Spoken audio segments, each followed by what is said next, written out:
Today could be the day that Lewis Hamilton clinches a 6th World Championship.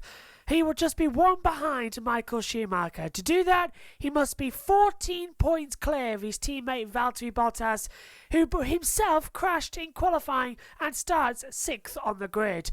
It's all drama and all change on the grid after yesterday's qualifying. Welcome to the 2019 Mexico City Grand Prix. 2 weeks ago, we were in Japan, Suzuka, at a very weather-affected Japanese Grand Prix, and now we are 2,200 metres above sea level for the Mexico City Grand Prix at the Autodromo Hermanos Rodriguez, a 4.304 kilometre circuit. It was built back in 1963, and its first race as well proved to be a championship decider. This weekend, though, it forms part of the Formula 1 calendar. Just 4 races to go here in Mexico City. And then on the 1st to the 3rd of November, in just a week's time, the United States Grand Prix at Austin, Texas. Then on the 15th to the 17th of November, we have the Brazilian Grand Prix at Sao Paulo. And at the end of November, and all rounding out on the 1st of December, is the Abu Dhabi Grand Prix. Lewis Hamilton has his first chance of winning a 6th Drivers' Championship this weekend. He leads Valtteri Bottas on 388 points to Bottas' 274. If Hamilton outscores Bottas by just 14 points, he is the world champion. Can he do it? Meanwhile, the battle for third is heating up, with Charles Leclerc, Max Verstappen and Sebastian Vettel all closing in. Verstappen and Vettel level on points. The gap for runner-up, though, Carlos Sainz leading the way on 76 points, Pierre Gasly on 75, Alexander Albon on 64, and then the battle for 9th place with the midfield team, Sergio Perez 37, Lando Norris 35, Danny Kvyat on 34, and now also 34 apiece for Danny Ricciardo and Nico Hülkenberg. After their exclusion from the Japanese Grand Prix results, they are now down in 12th and 13th. Kimi Raikkonen could also join that battle. Then another gap with a 2-horse race between Lance Stroll and Kevin Magnussen for 15th and 16th. And then we get Romain Grosjean on 8 points. He's battling Antonio Giovinazzi for 4th. Robbie Kubica still only has 1 point. And George Russell, yet pointless in 2019. In terms of the Constructors' Championship, well, with Renault now being disqualified, Mercedes clinched the championship in Japan by just 1 point from what they needed. They are a 6-time Constructors' Champions in a row. Ferrari are battling out for 2nd place. They currently have the advantage, nearly 100 points over of Red Bull in 3rd, so the top 3 look pretty safe. McLaren seem to have got themselves into a safe position in 4th place, but it's the battle with the rest of the field. Renault on 68 points, having no points scored at all at the Japanese Grand Prix with their disqualification, puts them in 5th place now. Toro Rosso promoted up with Pierre Gasly and Danny Kvyat, now on 62 points. Racing Point on 58. Alfa Romeo on 35, they are very much the outsiders in this. They are battling with Haas F1, who's in 9th on 28 points, and Williams only have 1 point from Germany with Robert Kubica. So, watch out for the more interesting battle. That's going to be between Renault, Toro Rosso and Racing Point. Hello everybody, good evening and welcome to what could be Judgment Day for Lewis Hamilton. Is he going to clinch a 6th world title, or will it have to wait until next weekend's United States Grand Prix? He has a strong chance, actually, coming into today's race. Valtteri Bottas crashing heavily at the end of 3rd qualifying yesterday means that he starts 6th on the grid. Currently, the team predict he will start 6th and without having to change any other parts of the car. So at the moment, it's good news and we've got a title fight on our hands. However, if Bottas has to start from the pit lane, Hamilton only has to finish on the podium and he is world champion for 2019. That is easier said than done, because in the previous 2 seasons when Lewis has had a chance to clinch the title here, he has started 3rd and started 4th, but has never finished on the podium here. He's always been in 5th place in 17 and 18. He made contact with Sebastian Vettel on the opening lap in 2017, and in 2018 he slipped back through the field, then was able to have a recharge of his energy batteries and got through into 5th place and clinched the title. So what is going to happen here this weekend today? Well, it's going to be a bit of a mystery, because we thought we had a pole sitter, Max Verstappen, for the second time in his career. However, the stewards were debating long into the night last night whether he breached Article 27.5 of the regulations, which indicates no speeding under yellow flags and lifting under yellow flags, especially a double. Interesting enough, the red flags weren't called yesterday at the end of qualifying. However, we did clearly see the yellow flags were enabled around the circuit. So let's get in to what happened in all of qualifying in the qualifying report. We'll start off with Q1. Red Bull shine as Haas struggle. Both of the Haas cars eliminated from qualifying. We cut to a shot of Gunter Steiner on the pit wall, and he looked absolutely dejected. We're in North America. Next weekend is the team's home race in Austin, Texas, and they are absolutely nowhere. Haas are 9th in the Constructors' Championship when they were fighting for 4th this time last year. They have had a shocking season, and certainly a season which has put them in the forefront of media attention with their sponsor of Rich Energy backing out halfway throughout the season, all the drama surrounding that. So Grosjean at the moment was knocked out, so was Kevin Magnussen. He was then joined by Lance Stroll and the two Williamses of Russell and Kubica. Ferrari then, they had their strongest challenge in qualifying one in recent races. So did Mercedes. Albon impressed quickly after losing quite a lot of his running on FP2 on Friday, but it wasn't really a surprise as to who he lost, but considering all the FP2 times, but still not great news for Haas. So in Q1 we lost Stroll, Magnussen, Grosjean, Russell and Kubica.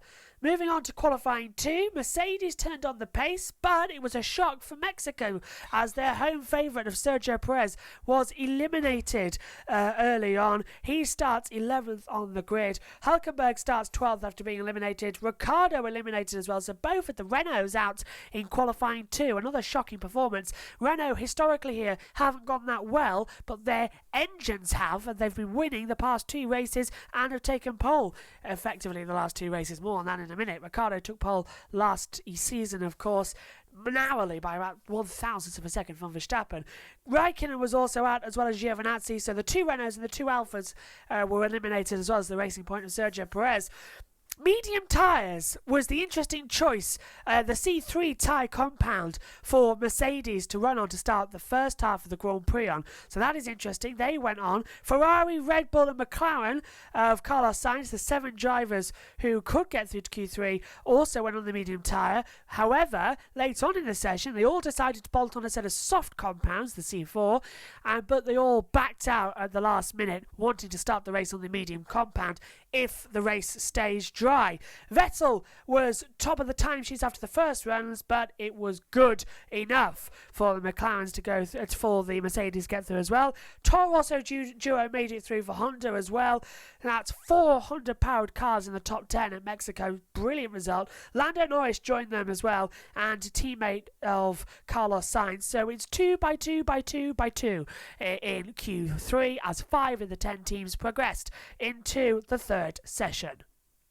And we can see that third session now, where Max Verstappen was dominant. He was absolutely dominant. His first lap time was in the 117s, the first man in to do so, 117.9, but that was good enough for pole position. And soon as everyone else came out, we got those runs again, and he did a 117.7. But he did it under double waved yellows. As the checker flag flew coming across the line, Valtteri Bottas went wide at the exit of the Peltada, caught the wall, broke off the front suspension, and then hit the Tech Pro barrier ending of it, and it knocked the car around. A lot of damage done to that car. However, Bottas was taken to the medical centre. He's okay. Bit winded there in the accident. However, all the cars behind backed off. Lewis Hamilton backed off. Charles Leclerc backed off. Sebastian Vettel backed off as well. All bar Max Verstappen. He did not back off and set the new track record of a 117.7. So the stewards, I thought originally were going to take that lap away, or maybe even have an investigation. No investigation when qualifying ended. And when we come back after the grid, we'll tell you all about why Sebastian Vettel will now start second, and Charles Leclerc starts on pole, and Max Verstappen starts all the way down in 4th place after taking pole. He has a 3rd-place grid penalty. We'll know more after we look at the grid for the Mexican City Grand Prix. So Charles Leclerc starts on pole position. Alongside him on row 1 will be his Ferrari teammate Sebastian Vettel. Row 2, Lewis Hamilton and Max Verstappen, who picks up a 3-plate grid penalty for failing to slow for a single waved yellow flag. Row 3, Alexander Albon and Valtteri Bottas taking part currently in 6th place, but after a hefty rebuild after he crashed his car in qualifying 3. Row 4, Carlos Sainz and Lando Norris making it all McLaren. Row 4 and row 5 and all Red Bull, and then a Toro Rosso back row with Daniel Kvyat alongside Pierre Gasly. Row 6, Sergio Perez and Nico Hülkenberg. Row 7, Danny Ricciardo and Kimi Räikkönen. Row 8, Antonio Giovinazzi and Lance Stroll. Row 9 for Kevin Magnussen and Romain Grosjean, a disappointing qualifying for Haas. They're looking to do better in the race today. And the 10th row is an all-Williams lockout as well, with George Russell 19th and Robert Kubica in 20th.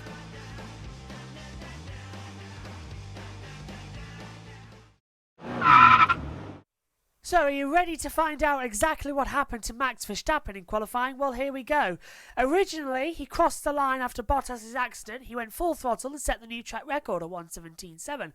However, we all thought, that's a bit odd. That lap should be taken away from him. It wasn't, and by the time Paul di Resta spoke to him on the grid, it was all done and confirmed. The grid was out as Max Verstappen on pole position. No investigation by the FIA. However, then came the mandatory media session in the press conference of the top 3 of the qualifiers. And ESPN's Formula 1 correspondent asked the question, did you see the yellow flags of Bottas' accident? And Max Verstappen replied, yes, of course I did. And then the ESPN correspondent asked, did you lift? And Max said, does it look like I lifted?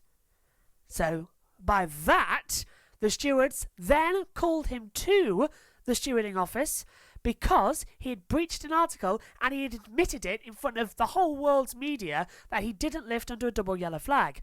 So it took an hour and a half after qualifying had finished for the investigation to even happen, because Ferrari and Mercedes have sort of been just all around saying, no, that's not on. But they hadn't actually made an official complaint because it's a tit-for-tat situation. So the stewards then, an hour and a half after qualifying and the provisional grid had been sent out, then called Max Verstappen to the stewards. And then an hour and a half later, and the decision was given at 5:25 Mexico Grand Prix time. That's just gone midnight in the UK. It was given that a failure to slow for single and double waved yellow flags in turn 17, which was a breach of Appendix H, Article 2.4.5.1b of the FIA International Sporting Code. That doesn't exist. It's actually Article 2.4.5. That's the only article that exists for this. The decision, a drop of 3 grid places and 2 penalty points imposed on his licence, which gives him 4 in the 12-month period. And this is the reason, so stay tuned. So here it is, if you want a little bit of Ted's monologue, here we go. The stewards heard from the driver of car 33, Max Verstappen, and the team representative, and have reviewed video, audio, and, crucially, telemetry evidence, which clearly showed that the driver attempted to set a meaningful lap time and failed to reduce his speed in the relevant marshalling sector, contrary to Appendix H, Article 2.4.5. As well as this, the requirements set out in the item 9.2 of the Race Director's Events Notes, version 3, in a breach of Article 12.11 of the International Sporting Code. That article means that if there's a yellow flag on track and marshals, you slow down and go to a virtual safety car time, is what it says. The stewards noted from the... we'll go back up. Driver of car 33, Max Verstappen, admitted in the press conference, and they're using the press conference as evidence here, driver of car 33 admitted that he was aware that car 77, Valtteri Bottas, crashed and did see the car on the left-hand side of the track, but was not aware of the waved yellow flag. He also admitted not reducing his speed on the yellow sector. But the yellow flags were out. They were out, Vettel saw them, Vettel slowed down. So Max just wasn't looking. The stewards noted from the onboard image of car 33 that the waved yellow flag was clearly visible and shown with enough notice. It was, because as I said, Vettel slowed down. And The previous car, 5, reduced the speed significantly per regulation. So, yeah, Vettel. That's actually in there. I haven't read that bit, actually. Taking into account all the available evidence and the statement from the driver, the stewards impose a drop of 3 grid positions at the driver's next race. That's today in Mexico. That's why he starts 4th. And 2 penalty points on the licence. And then it's just the standard competitors reminded they can appeal this decision. So, all of a sudden, drama erupted, to which we now get, for this Grand Prix, Charles Leclerc on pole position and Sebastian Vettel alongside. It's Charles' 7th pole of the season. He has won the pole position award for this season. He has been magnificent in his first year for Ferrari. We now get Lewis Hamilton starting 3rd on the grid, and Max Verstappen 4th, Alexander Albon 5th, and Valtteri Bottas in 6th place as well. So it looks to be a possibility of a wet race as well, coming up in about an hour's time. So it looks to be turn 1 is going to be more hectic than usual. We thought 2017 was hectic. 2019 could be dramatic in the first 3 corners because it's the tight left, right, left chicane. But it's going to be unbelievable. So let's just take a little bit of a breather and get back to what could happen this weekend. Remember, Hamilton needs 14 more points than Valtteri Bottas to be world champion this year. That means he has to be in the top 3 on the podium, Hamilton, with the fastest lap, and depending where Bottas is, forget all that. Just remember, 14 points clear is what Hamilton needs to be, and we'll update you throughout it as well when you come round to listening to the podcast on Wednesday. Right, let's get on away from Mexico for a little minute and go back to a feature we promised you during the magazine show at the Japanese Grand Prix. Now, I haven't appeared on Vision this weekend, but I can assure you Megan and Dad are here and will be in the commentary box for Mexico. But Megan and me earlier on today decided to have part 2 of our battle with Gran Turismo Sport. Who's the best gamer out of us two? Now, last time out in Japan, we raced around the Tokyo Expressway circuit on the GT Sport game, and Megan won because she cheated because she doesn't brake. So we decided this time, let's have a rally aspect, but this is a little bit of a change, because rally, you don't usually have a race, it'd be a time trial event. Who can set the fastest time? Nevertheless, it was interesting. Take a look. So, me and Megan are up in the commentary box at the moment. Megan, we're going to do something a little different from what we did last time out in Japan. Instead of a race, what we're actually going to do now is time trial. Yes, which I think I'll be bad at. So basically what's going to happen is I'm going to set a lap time first, or Megan will set a lap time first, depending on who wins rock, paper, scissors. And then we'll set the lap time first, and then the other will try and beat it. Megan? Yeah. So you ready? You've got the No. controller. No? Because you're going to win. I'm not going to win. Who knows? Right, ready? Ready? Rock, paper, scissors. Rock, paper, scissors. Rock, paper, scissors. This is going to be ridiculous. This is getting ridiculous. Are you ready? Rock, paper, scissors. Aha! Right, Megan's off first. Yay! Right, let's turn this over. Right, go on then.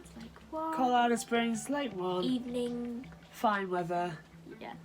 But if you wonder where we are, we're in the commentary box and we're looking up at the monitor where we've Yeah. got the PlayStation on. Well, I like that. We've got to have a rally car. That is a rally car. Yes, but it has to be a rally car. What do you expect it to be? Well, should we go rally or should we go Formula I 1? can't go down any further. Alright, well, these are the cars you've got then, so which one do you want? Yay. Which one do you want? Oh, there's no Formula 1 car, which is impressive. There is at the top here. Oh, no, there isn't, you're right. Nope, because I don't know what's going on with it. Okay, so go for the Mustang then, that's the best one. Okay. Automatic, obviously, Yes. because we're not on the steering wheel, so. No, we're not. Right, if you want to pop your headset on, so I can hold the mic, do the commentary. There you go. Just power button. And then it's all confusing, isn't it? Can you hear me, Megan? Can you hear me, Megan? No. Oh, of course not, you haven't got the right one on. Alright then, Megan. I can hear you, because I always have that. Okay. I have one ear. Okay, so, take it away. When are you ready? I'll do the commentary. Do I just press X, yeah. Yeah, press the X. Here's the one always starting it off. Here we go, ready? Ready? Start! Away we go. Ah, she's already in the wall. Oh, the great. Oh, she's in the wall again. Oh, in the wall again. And now we Yeah. flick to the right camera angle. We haven't started the lap yet. Brake, turn, Never. slide, wall. Now, I'm- we must admit, we're both okay at this when we're on the wheel. We've started the lap. Turn 1, in the wall, Of course it's going to be in the wall. What else do you expect it to be? uphill, nearly, into the marshals. I like to cheat and go on here because it helps a lot. Oh, there's grass rather than gravel. And you're off into the wall. Megan, on the pad, you're not exactly great at this, are you? No is the answer. So Megan's up first. It's a one-lap shootout. She's round. And she's round again. Go. What's the first sector time then? Green flag. 33.839. So basically I've just got to not crash in the first sector and I should be okay. Yeah. And flying. I can fly higher than an eagle. Oh, into the wall again. That's a wooden wall, so in real life you would have been out of that one. And round again. And, oh, you somehow managed to just keep that round from not spinning. I don't know how. Brake. Oh, and you're off into the wall. See, if you remember, if you were watching last time out in Japan, Megan doesn't brake. Nicely done. Jumpy, slidey, second gear, brake, fifth gear, third gear, into the wall, upside down and round. Of all of the things I've seen in this commentary box, I don't think Megan flying in a car is actually the right thing. And first, that's not the lap, that's the second sector time, into the logs. See what I mean about you're going to win? Well, hang on a minute, we're on pads. So, yeah, we're on these, so who knows who's actually going to win first. It's realistic as well. You're coming to the line, nicely down sideways, and across the line in a 1:45.507. No, beat me. 1:45.507. Oh, it's my go now, it's alright. It's my go. Yeah, one lap shootout, that's it, my go now. So, Okay. Just tell me when you want me to... yep, stop. Right, now you can take your headset off and take this one. Thank you. Right, now it's your commentary. No, I don't need yours. I've got mine. Right, there you go. There you go. Hello. My commentary. This is... I'll mute my mic. This will be fun. This is going to be new. Right. So I've got to restart. I've got to retry. 1:45.507, the time to beat. We'll put that up at the corner. Right, here we go.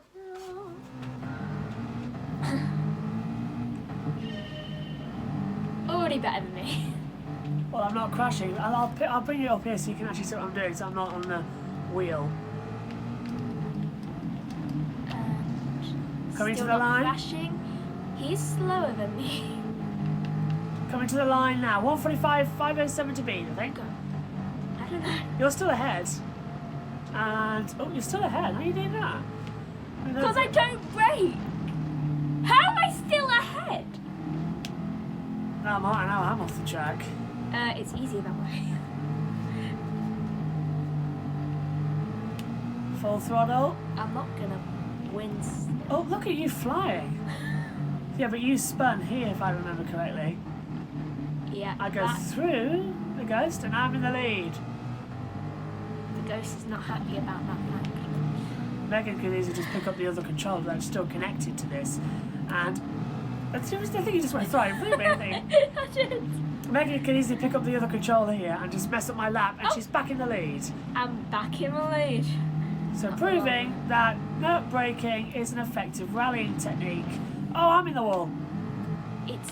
I'll tell you what, better. this is neck and neck. This is actually. There we go. This is quite close. Whee! Oh god, this is quite close. I'm hearing all the gear changes in my ear. I'm not sure if you were, Megan. Sorry about that. And there's another wall, and That's when we went off the same point. I think we're actually level on time right now. I think you're just a bit ahead. 1:23. I'm 2 seconds I ahead don't of know you. where I am. I think I'm 2 seconds ahead. I don't want to risk flying. Here we go. Oh. Do not go in the pit lane. Oh, that's cost me the 2 seconds. Oh, you're right there. Hi. And across the line, a 1:43.750. I think that was like 0 per second. I win. Let's do it again. All right, we'll do one last round because now, if you remember for Japan, Megan's won, and now I've won. So we'll do one more race, and we'll do it at the season finale in Abu Dhabi, Yeah. and it'll be a head-to-head again. Okay? Yes. And the final round to decide who will be the champion of GT Sport will be coming up at the last round of the season on the last race day as well. So on Sunday in Abu Dhabi, we'll have that feature for you. And it's now one apiece between me and Megan. So really, Abu Dhabi is the decider who's going to win between us two. So that should be fun. We'll think about what we're going to do and bring it out to you in Abu Dhabi. Right. Final reminder then about this weekend. 14 points, that's all Hamilton needs, and it's live on Sky Sports F1. The race starts at 7 UK time. Don't forget the clocks have gone back now to Greenwich Mean Time. And then, of course, it's also available on BBC F1 5 Live as well. They're joining at 8 o'clock, so it's on the website as well. And Channel 4 have highlights later on this evening as well. And we'll be back on Wednesday with the Grand Review podcast. But if Hamilton wins the title, we'll be back as well for a short little video about how we feel about Hamilton winning the title before the podcast comes out on Wednesday. But if he doesn't, then just see us on Wednesday. But this is it then. This could be a defining moment in Formula 1 history. We've had 2 5-time world champions at the moment on the field with Fangio and Hamilton. Can we get 7 with Schumacher, 6 with Hamilton and 5 with Fangio? But it's just one more to Hamilton, but it's going to mean a lot. Can he be 6 times a world champion? Now's the time to find out. From us all here, enjoy the next Grand Prix. It's bye for now.